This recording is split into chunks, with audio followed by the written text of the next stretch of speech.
নাকি? এখানে সবাই ইলিশ মাছ বিক্রি করছে, আর তুই কিনা এখানে পুঁটি মাছ ধরে নিয়ে এসেছিস। কি আর করব ব্যাপারী সাহেব, আমি তো একটাও ইলিশ মাছ পেলাম না। সারাটা দিন ইলিশ মাছ খুঁজে বেড়ালাম, কিন্তু হঠাৎ করে যেন নদী থেকে ইলিশ মাছ গায়েব হয়ে গেছে। তোর মতো অপদার্থ এই গ্রামে আর দুটো নেই। এখানে 10 জন মাঝি সবাই ইলিশ মাছ পেল, আর তুই ইলিশ মাছ পেলি না। ঠিক আছে, তোকে আর পুঁটি মাছ বিক্রি করতে হবে না। দয়া করে এখন আমার চোখের সামনে থেকে বিদায় হ। যা যা যা যা যা যা। দয়া করুন, এতটা নিষ্ঠুর হবেন না।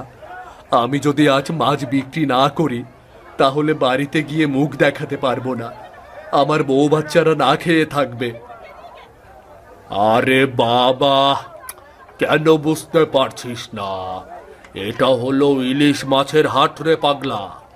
এখানে অন্য মাছ বিক্রি করা যাবে না। এখানে যারা মাছ কিনতে আসছে, সবাই ইলিশ মাছই কিনতে আসছে। তোর এসব আজে বাজে পুঁটি মাছ কেউ কিনবে না। শুধু শুধু সময় নষ্ট করিস না। যা তো, যা যা যা যা।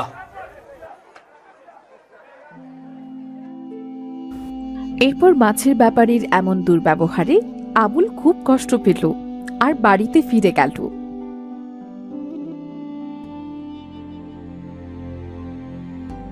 বাড়িতে ঢুকতেই তার বউ জরিনা প্রচন্ড রেগে গেল।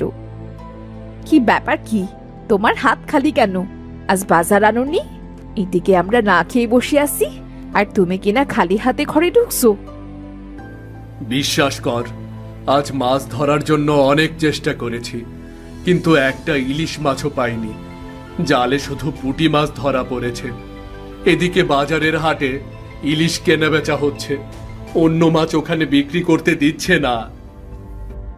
তোমার মতো অপদার্থ স্বামী এই গ্রামে আর একটিও নেই। সবাই যখন ইলিশ মাছ পাচ্ছে, আর তুমি কিনা পুঁটি মাছ ধরে নিয়ে এসেছো। আহ মা, বাবার সাথে খারাপ ব্যবহার কেন করছো? বাবা তো ইচ্ছে করে পুঁটি মাছ ধরেনি। এখন যদি জালে পুঁটি মাছ ধরা পড়ে, তাহলে বাবার কি দোষ? এই হয়েছে এক বাপের সোহাগী মেয়ে। বাপকে কিছু বললেই রেগে ওঠে। তোর বাবাকে কি আমি খারাপ কিছু বললাম নাকি? শুধু বললাম সবাই যদি ইলিশ মাছ ধরতে পারে, তাহলে তুমি কেন ধরতে পারো না?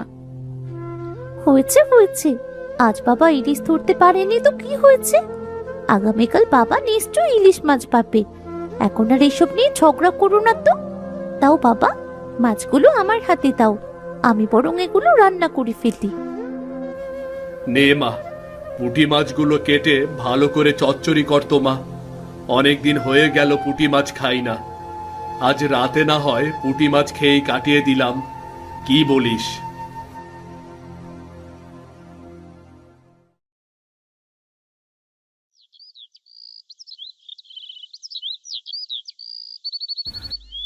পরদিন সকালবেলা আবুল আবারও নদীতে মাছ মারতে গেল।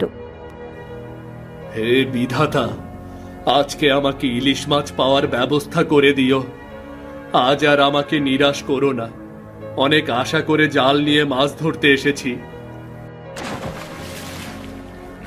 আবুল যখন জাল ফেলল, সে শুধুমাত্র একটা বড় ইলিশ ধরতে পারল।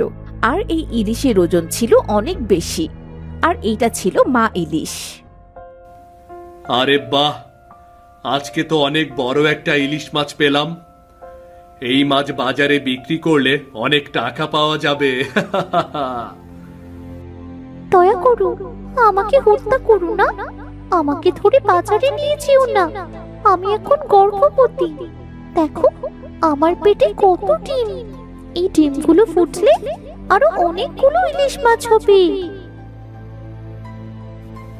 আরে বাবা, এই ইলিশ মাছ দেখা যায় মানুষের মতোই কথা বলতে পারে রে। এ কি কাণ্ড! হ্যাঁ গো, আমি অনেক বিপদে পড়ে গেছি, আর তাই তো মানুষের মতো করে তোমার কাছে সাহায্য প্রার্থনা করছি। আমাকে তুমি ধরে নিয়েছিও না।